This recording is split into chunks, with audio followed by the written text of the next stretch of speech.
I'm stunned, heavy look, mean eyes. Chris kicks hit, never asking why. Street made told no one else. 808 deep. Oh, hi. Oh, this is an awkward time. I'm actually not doing anything interesting as of now. I'm just waiting for my brownies to bake. This is not good. It's okay, you can scroll ahead, find something interesting to watch.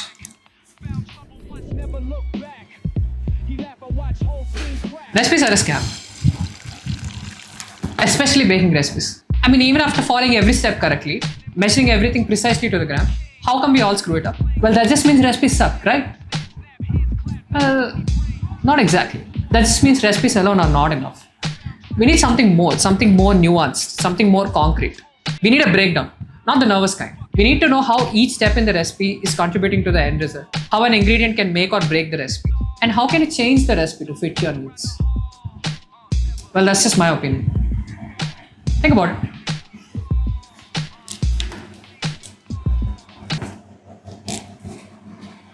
My brownies are burnt.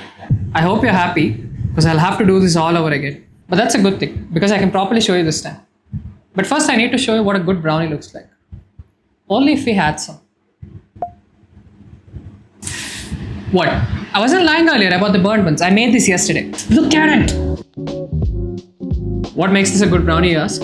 Firstly, the crinkle top, which adds a nice, glossy and shiny look to it, and it separates itself from the rest of the brownie. It's like the 1% living in society. Secondly, it's the texture of the brownie, which is fudgy but not dense, and it's not spongy like a cake. And lastly, oh my god, it's so rich, it's so chocolatey, it's so fudgy. Let's not waste any more time. Let's talk about the brownie breakdown.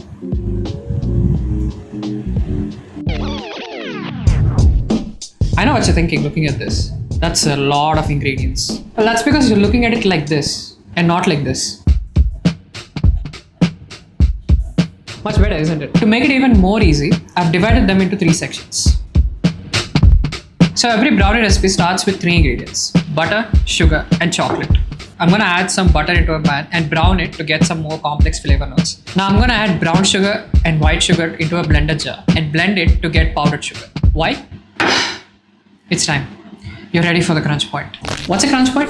Glad you asked. It's basically a really important step in the recipe that affects the end result in a pretty drastic way. Every step in the recipe is like that, but some you can fix if you screw up. Others you can't. So whenever I say crunch point at any step during the recipe, it just means, listen closely.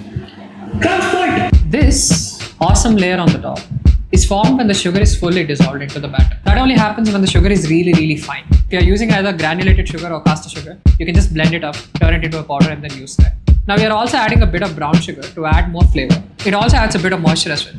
Now all we need to make sure is to melt the sugar really well with the hot butter. Once it's added and mixed well, you can add half of the chocolate during this step. This is 55% dark chocolate. You can go for a darker variety as well.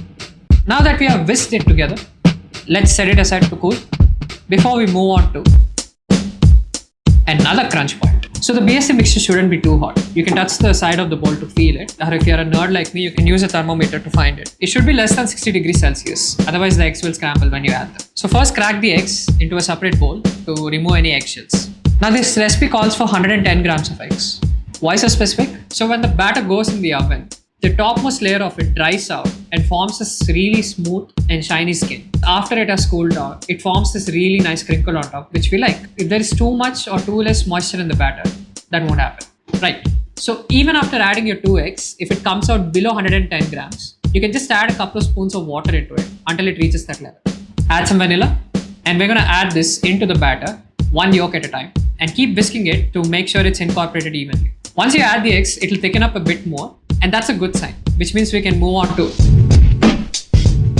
Okay, now all we need to do, sift the cocoa powder, sift the flour. So flour helps in building the structure in any kind of baked goods, and cocoa powder adds that really nice chocolatey base to it. Now we are also adding some chocolate chunks into the batter because everybody likes a bit of surprise. No baking powder or no baking soda, because this is not like baking a cake. So we're not going to whisk this, we're going to fold this with a spatula very gently to avoid over mixing. So mix it until it's just right, meaning you don't see any dry bits of flour.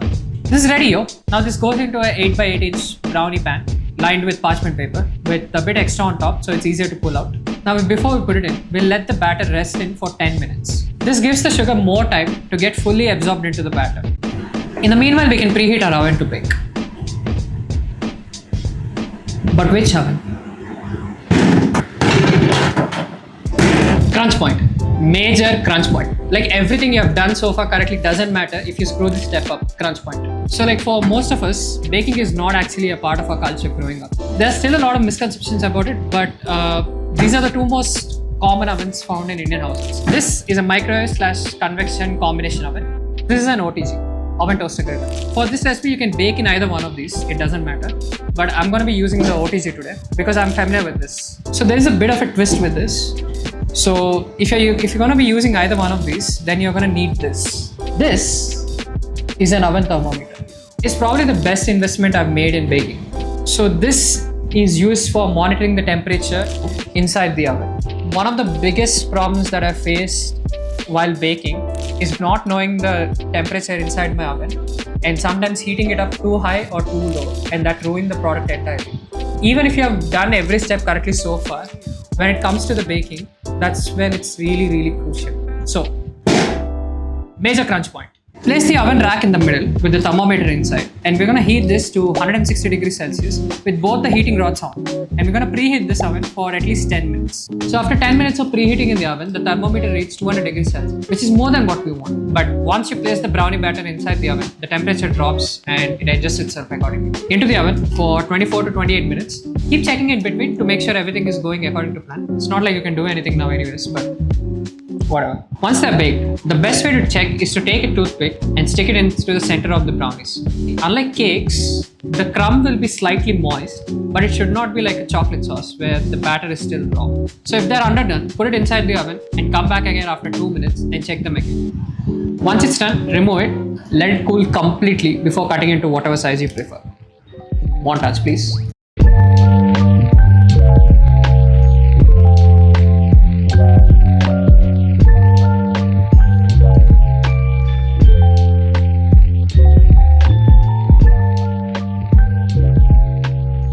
And that's it. The ultimate brownie breakdown. Everything that I know about brownies now I've shared with you. It's up to you now how to use that information. I'm gonna go and make another batch of these. Right? See ya.